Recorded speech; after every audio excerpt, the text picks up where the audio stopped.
पुरानी हवेली की लकड़ी की सीढ़ियां हर कदम पर ऐसे चीखती थीं जैसे उनमें सदियों का दर्द कैद हो। हवा में बासी नमी और किसी भूली बिसरी खुशबू का मिश्रण था। रात काली थी, इतनी काली कि चांद भी बादलों के मोटे पर्दे के पीछे से झांकने की हिम्मत नहीं कर पा रहा था।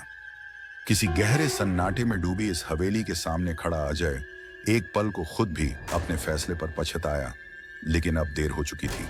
वह और उसके तीन दोस्त रोहन, कबीर और सीमा सिर्फ एक शर्त जीतने के लिए आए थे। इस वीरान हवेली में पूरी रात बिताने की शर्त। जैसे ही वे भारी लोहे का दरवाजा धक्का देकर भीतर घुसे, एक तेज ठंडी हवा का झोंका उनके चेहरों से टकराया। यूं लगा जैसे हवेली ने एक गहरी सांस छोड़कर उनका स्वागत नहीं बल्कि चेतावनी दी हो।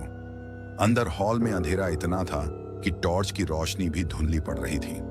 कोने में रखा पुराना धूल भरा लकड़ी का झूला अचानक क्रिक क्रिक क्रिक की आवाज करते हुए अपने आप हिलने लगा। हवा बिल्कुल बंद थी, न कोई खिड़की खुली, फिर भी झूला एक नियमित लय में हिल रहा था, मानो कोई अदृश्य बच्चा उस पर बैठा हो।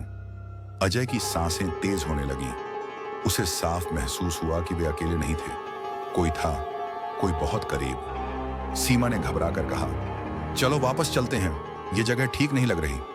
अजय ने हिम्मत दिखाने की कोशिश करते हुए टॉर्च ऊपर उठाई। तभी दाईं ओर के पुराने कमरे का दरवाजा धीरे से कर्क की आवाज करता हुआ खुल गया। भीतर अंधेरा ही अंधेरा था और तभी एक आवाज आई, पतली, सूखी, खींची हुई, जैसे किसी सूखे गले से निकली हो। बाहर मत जाना। आवाज इतनी अप्राकृतिक थी कि चारों एक साथ सिहर उठे। रोहन और कबीर डर के मारे चीखकर बाहर की ओर भागने लगे, पर अजय वहीं जमे रह गया। उसके पैर जैसे जमीन से चिपक गए हों। हड्डियों में ठंड उतरने लगी। आवाज फिर आई, इस बार इतनी नजदीक कि उसे गर्म सांस अपनी गर्दन पर महसूस हुई। तुम पहले ही बहुत देर कर चुके हो। अजय ने झटके से पीछे मुड़कर देखा। पीछे कोई नहीं, पर दीवार पर एक परछाई दिख रही थी। एक ऐसी परछाई जिसे सामने खड़ा कोई इंसान नहीं बना रहा था। वह परछाई बड़ी होती जा रही थी, फैलती जा रही थी, जैसे कोई काला धुआं दीवार से रेंगकर बाहर आ रहा हो।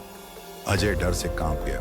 उसके हाथ सुन्न हो गए। अचानक उसे महसूस हुआ कि उसका दायां हाथ अब उसका अपना नहीं रहा, मानो किसी ने उसकी उंगलियों को पकड़कर मरोड़ दिया हो। और उसी क्षण वह परछाई दीवार से अलग होकर उसके सामने एक काले, धुंधले आकार में बदल गई। उसका चेहरा नहीं था, बस दो गहरे काले गड्ढे जैसे आंखें और एक लंबी, नुकीली उंगली। उस उंगली ने अजय के गले को छुआ और अगली ही सांस में अजय का गला किसी लोहे की पकड़ में कसने लगा। वह छटपटाया, टॉर्च नीचे गिर गई और पूरे हॉल में गूंजने लगी झूले की चीखती हुई आवाज, क्रिक क्रिक क्रिक। हर बार पहले से ज्यादा तेज, ज्यादा बेचैन।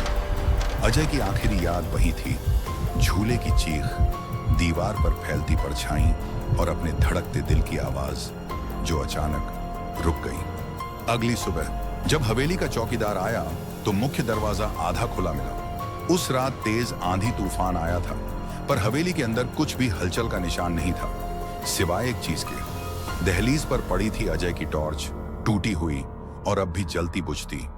अंदर झूला शांत था, बिल्कुल स्थिर। और अजीब बात यह थी, उस रात के बाद से किसी ने कभी उस झूले की आवाज नहीं सुनी, जैसे वह भी उस आखिरी चीख के साथ हमेशा के लिए थक गया हो।